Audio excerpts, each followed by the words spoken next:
The next tools I want to talk about are the quick tools. So we have 3 of those as of 2020. We've had 2 for quite a while. There's one new one, which is exciting for a lot of people.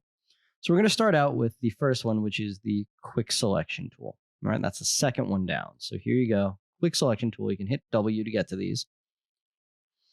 All I'm going to do right now is I'm going to put my cursor in this general area right down here. I'm going to click. I'm going to drag up just a little bit. And once I see that happen, I can let go. So what this is doing is it's looking to select all adjacent pixels that are the same color range.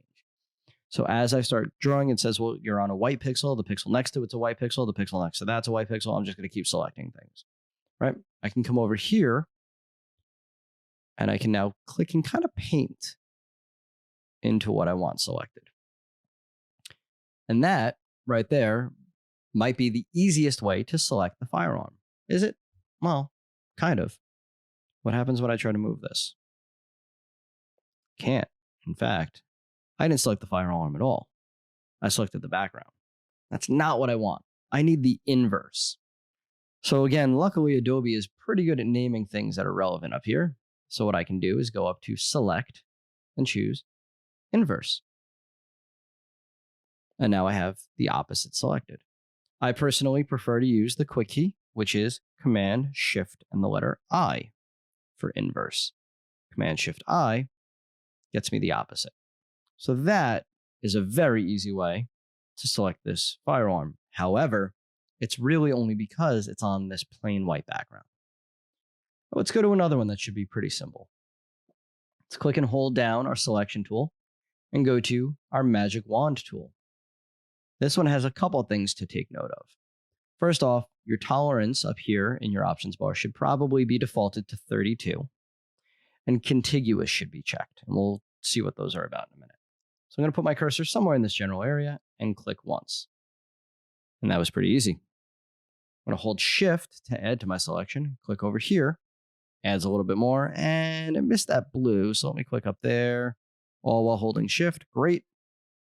That looks like everything. Command, Shift, and the letter I for inverse. That grabs my inverse. And there you go. Now, what if I had some of those options changed? Well, contiguous means touching or connected. So what this does is it looks at the pixel I clicked on, and it says, is the pixel next to it within 32 steps on that 0 to 255 number line? Is that within 32 steps of my pixel? And if it's yes, it grabs that pixel too. And then it asks the same question of the pixel next to that. And as soon as it gets a no, say over here, it just stops asking. Now, if contiguous is checked off, it's a little different. It now looks for that number value anywhere in this file. So if I click here, it grabbed both the white sides at the same time.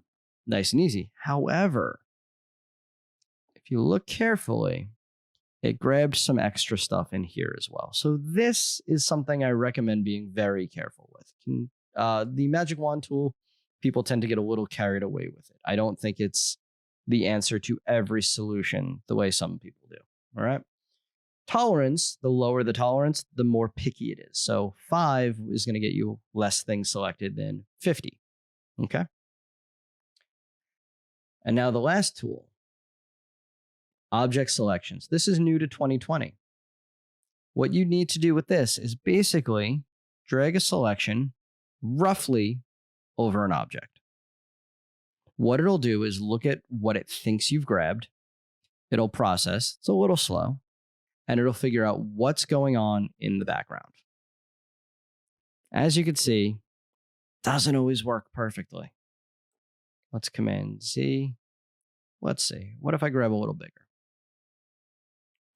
So this is another new tool that Adobe has added that people are very excited about, but I don't necessarily think it is quite as good at some selections as people would like to hope. Okay, so in another video, I may come back to what the object selection tool, when it is really good at something, which is usually when an object is not cut off. This is kind of making it, I think, a little bit harder where these edges go off, but it's not 100% the best tool. right? So what you need to do at this point would be to ask yourself, if you were selecting something like this, what tool would you use? And the answer would most likely be either the quick select, maybe the magic wand. I would say the quick select, or the polygon lasso is probably really the best bet because this has got perfectly straight geometric shaped lines.